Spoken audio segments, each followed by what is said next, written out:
Baik anak-anak, sekarang kita akan membahas soal yang ada pada mid semester kemarin ya. Soal yang pertama, perhatikan diagram panah berikut ini. Di sini ada himpunan A dan himpunan B. Nah, yang ditanya dari gambar diagram panah di atas, tentukanlah.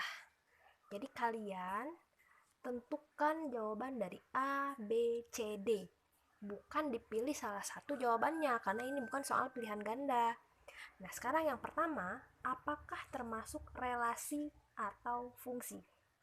Kita lihat, himpunan A, himpunan A ini kan pasangannya cuma satu aja nih. Yang A, satu pasangannya. Yang B juga sama, satu pasangannya. Dan yang C juga sama, satu pasangannya. Karena himpunan A ini mempunyai satu pasangan atau dalam kata lainnya dia ini setia, berarti himpunan ini, diagram panah ini merupakan fungsi. Nah, sekarang yang B. Kalian disuruh menentukan domain. Domain itu adalah daerah asal. Di sini daerah asalnya yaitu daerah himpunan A. Berarti anggotanya A, B, C. Sekarang bagian C, kodomain. Kodomain adalah daerah kawan. Kalau himpunan A merupakan daerah asalnya, berarti himpunan B merupakan daerah kawannya. Yang bagian D yaitu range atau daerah hasil. Daerah hasil ini didapat dari daerah kodomain yang memiliki pasangan terhadap anggota himpunan asal. Himpunan B yang memiliki pasangan yaitu 2 dan 3. Berarti daerah hasilnya adalah 2 dan 3.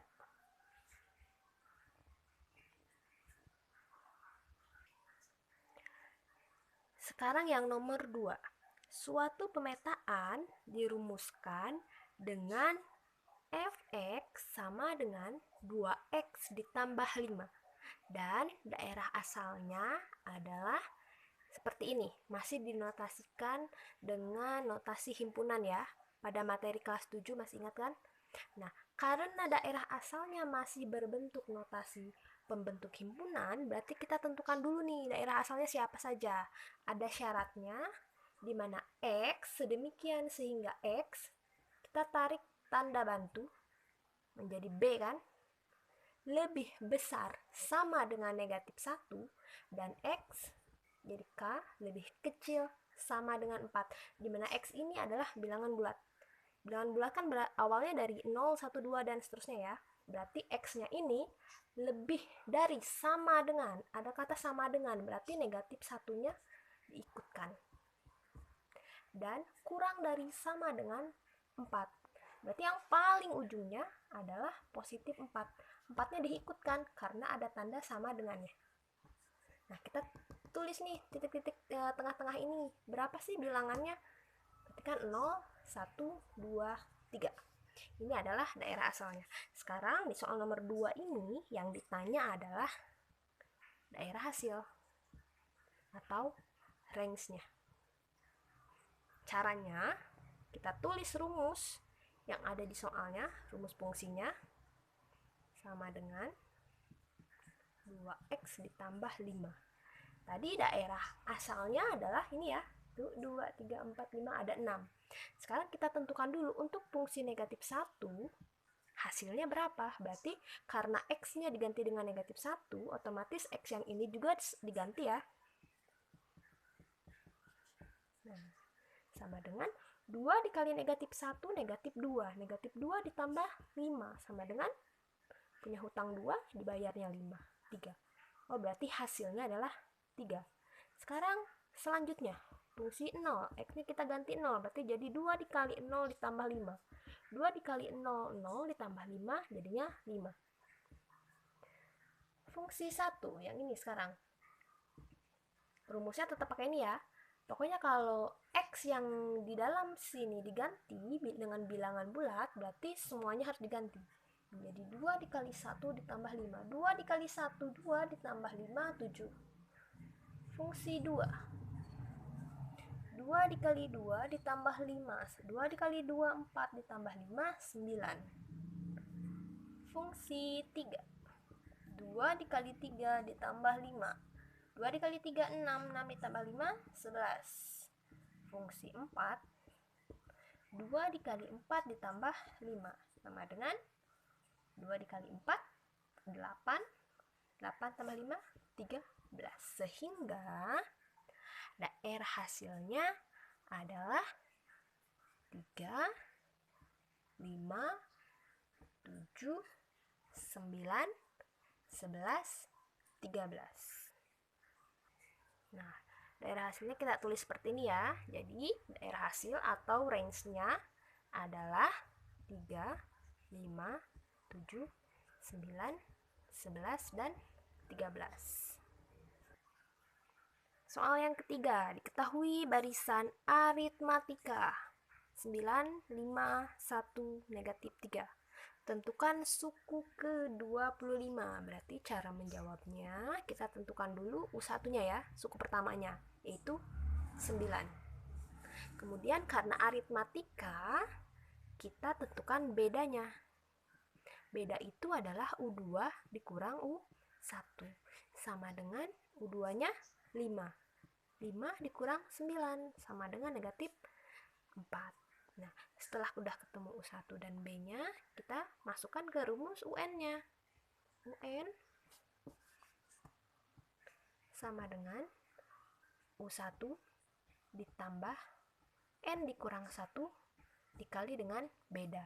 Karena yang ditanya suku ke-25, berarti N-nya kita ganti 25.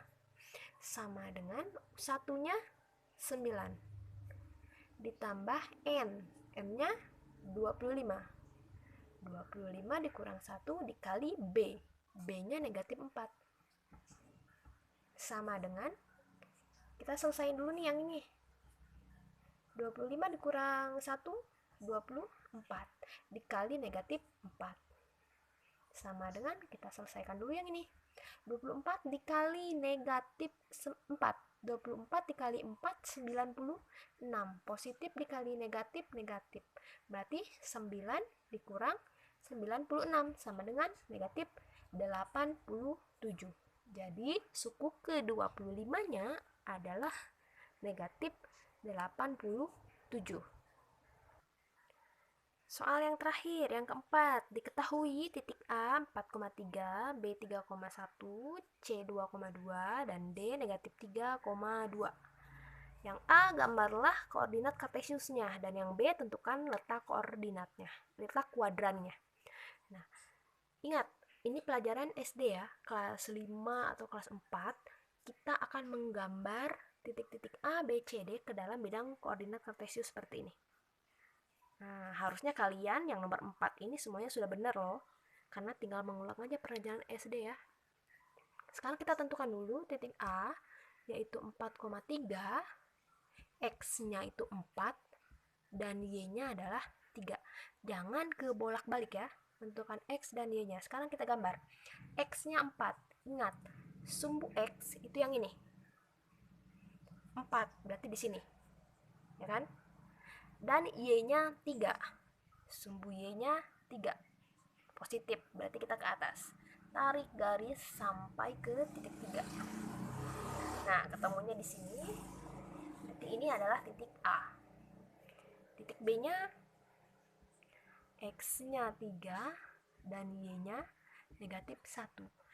Sumbu X-nya positif 3, berarti di sini. Dan sumbu Y-nya negatif 1. Negatif 1 berarti ke bawah kan? Nah, di sini titik B. Sekarang titik C. 2,2. X-nya 2, Y-nya 2. Sumbu X-nya 2 dan Y-nya 2. Y-nya positif, berarti dia ke atas. Sini titik C. Dan titik C itu 2, berarti y-nya negatif 2 ya. Nah, x-nya 2 dan y-nya negatif 2. Nah, di sini dia. Nah, titiknya di sini. Dan yang D, negatif 3,2. X-nya 3 dan y-nya 2. X-nya, sumbu X-nya 3 di sini. Oh, X-nya negatif 3 di sini. Dan y-nya negatif 2. X-nya negatif 3 dan y-nya negatif 2. Berarti ke bawah karena dia bernilai negatif. Nah, titiknya di sini nih. Titik D. Ini yang bagian A, jawabannya seperti ini. Sekarang bagian B, kamu disuruh menentukan letak koordinatnya. Titik A berada di sebelah sini. Oh, berarti dia ada di kuadran 1. Titik B ada di sini, di kuadran 4. Titik C juga ada di sini, ada di kuadran 4. Dan titik D ada di sini, berarti ini adalah kuadran 3. Sudah selesai. Jawabannya seperti ini, anak-anak.